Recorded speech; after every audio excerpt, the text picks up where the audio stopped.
What's up YouTube, it's your boy Dashing and this is week 5 of the TPL Draft League. I am one of the coaches of Alliance and this week we take on Wendell and the Vikabolt Volcanoes.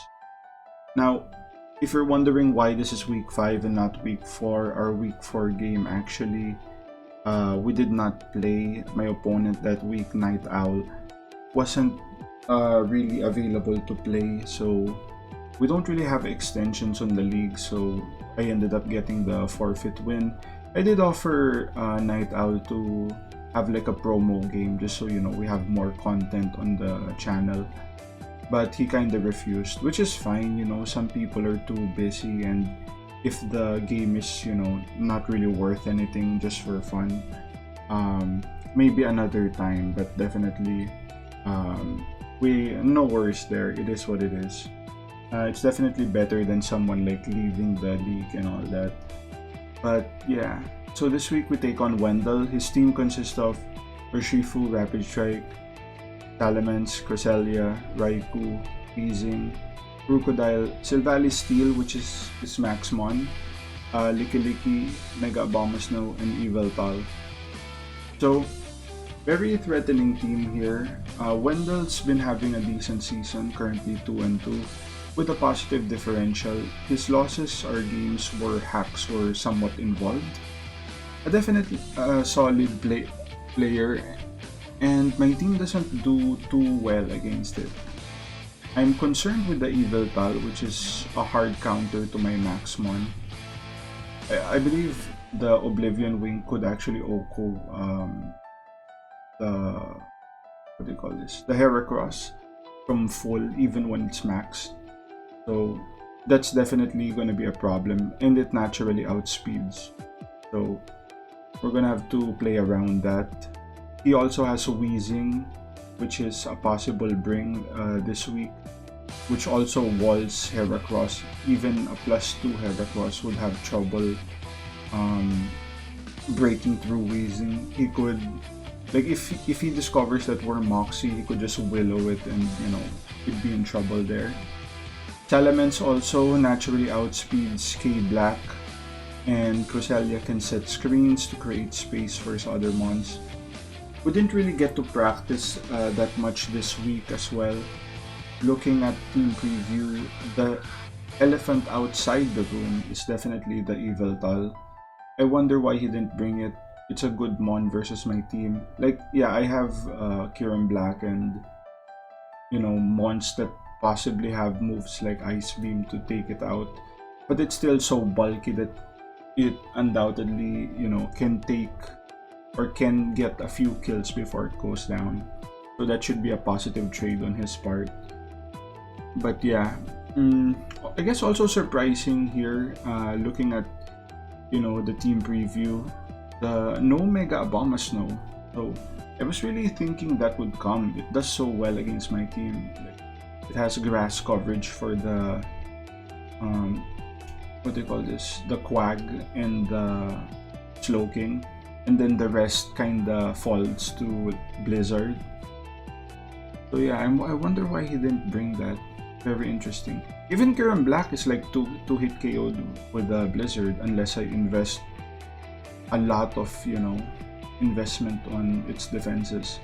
But yeah, Raikou is definitely going to be a problem here. We didn't really have any games where Raikou was brought, so we're going to have to wing that. But yeah, without further ado, let's get on with the game here. Alright, so he leads Raikou as I go Thorn, switch the sides. There goes Raikou, I go Thorn here, not wanting to, get KO'd, and I don't really have a good way of checking the Raikou with our moveset here. If he specs, that would be real trouble for us, because our best resist would be the Kyurem. But so I bring out Kyurem here just to scout what he wants to do. He goes for a sub, interesting. I go for DD here. He goes Aura Spear. Wow. Now I didn't really expect that, but I guess I probably should. We are running a negative SPDEF nature here, so that's gonna come to bite us in the ass. I'm just hoping that if we get like 4 hits with the Icicle Spear, we could take this out.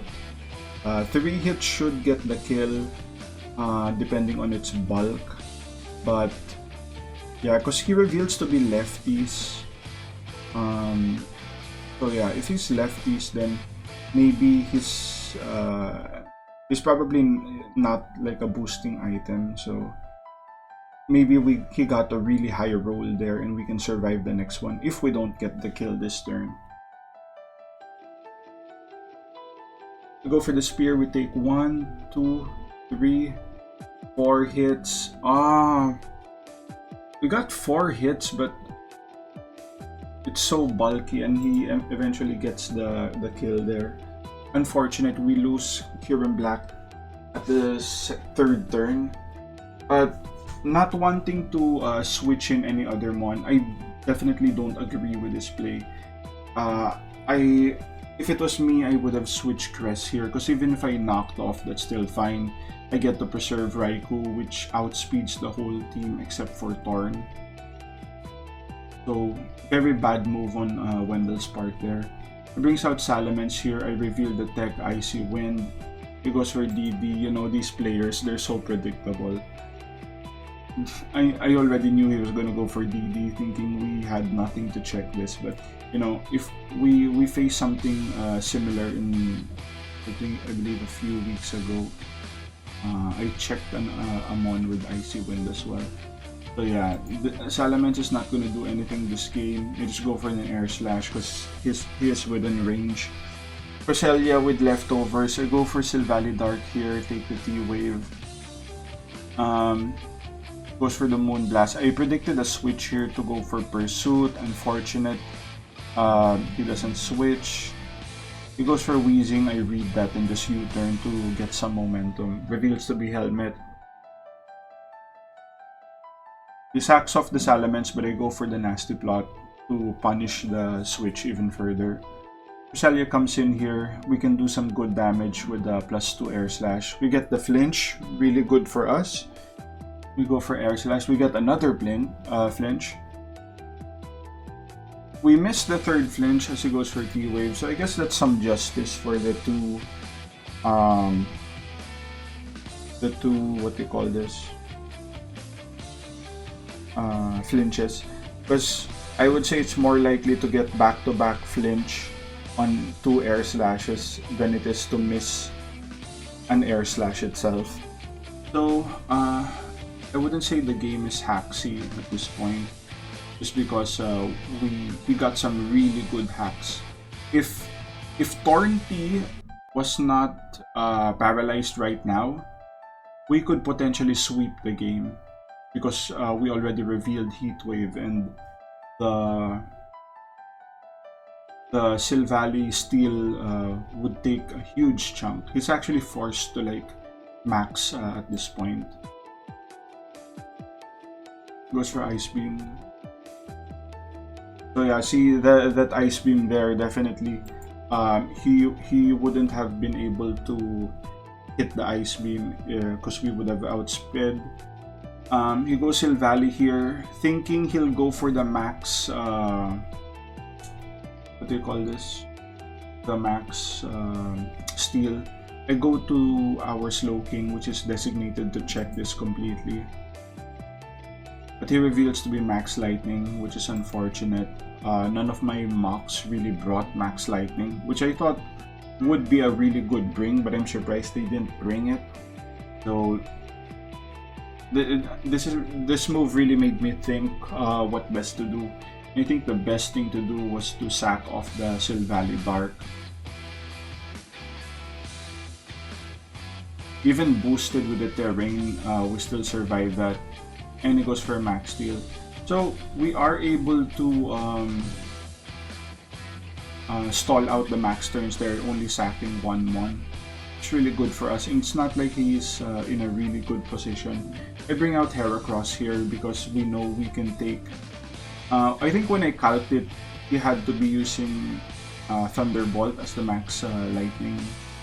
So he's going to be special. We are AV this week, so we could take a few air slashes, which is amazing prep from our perspective. We go max. Air slash only does 31, and we can't really flinch. I go for max air just to guarantee we outspeed in case, you know, the Urshifu is, you know, really fast.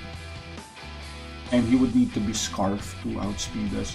We go for max knuckle twice so that we can we're up to +3 now. Sends out Wheezing. Agree with that play. We go for the Mega Horn, which actually does a shit ton of damage. That was actually a poor bring on my part because I didn't really have anything to hit the Wheezing with. But I guess even if I did have like a knockoff on the set, the damage would have been comparable. We wouldn't have O-coded it. Even if I had like a return, which is like base 106, the Mega Horn is basically 180, so it becomes 90 because of the resist. The Wheezing actually turned out to be almost no defense, just HP, so it's probably a SPDF set. And he takes us down with the Destiny Bond. Totally okay with that play. I bring out Slowking here because Slowking was actually my designated check to Urshifu. We do resist both stabs and we are Helmet here. But in the last minute, I actually removed Psychic for Scald. And I actually just went for the Yawn, not thinking that he would be sub. Because, you know, I don't think sub is really good this game for obvious reasons. But he kind of punishes me there. And I have no way to break the sub here. Thorn is still paralyzed, so he would outspeed that. So I had the feeling I may have thrown the game away, especially if he's like adamant. I think if he's adamant, he has a really low chance of OHKOing the Sylveon if he gets +1. So recognizing my win condition here, I don't just switch out. I actually go for the teleport, making sure Sylveon comes in at full HP. He goes for the bulk up. Good play on his part. Goes for the Surging Strikes. And we do live that, thankfully. As we go for the Hyper Voice, that's going to kill him, no doubt. And that's going to be GG. It's dashing. Interesting game, I guess. We definitely had the advantage like almost the whole time in this game. I guess the time we didn't have the advantage was when Kyurem Black got knocked out. But you know, I stand by that play just because it would have been so big if we got the KO on the, what do you call this? On the Raikou, and then whatever one came in had to take like an icicle spear. I guess he would go Crest there and then just try to T-wave us or, you know, Moon Blast us to death. But yeah, that being said, we would have just switched to our Silvally Dark and just did what we did the whole game. So yeah, an amazing game with Wendell. Good luck to the rest of the season. Next week, we'll be taking on Nick. Nick actually had drafted Dialga this season, but he eventually traded out. I forgot what he made a lot of trades like this week, so I'll have to check out the team, see what we're up against, and then hopefully we can get the W, stay undefeated. So yep, if you guys like the content, like, share, and subscribe, and I'll see you guys in the next one. Cheers!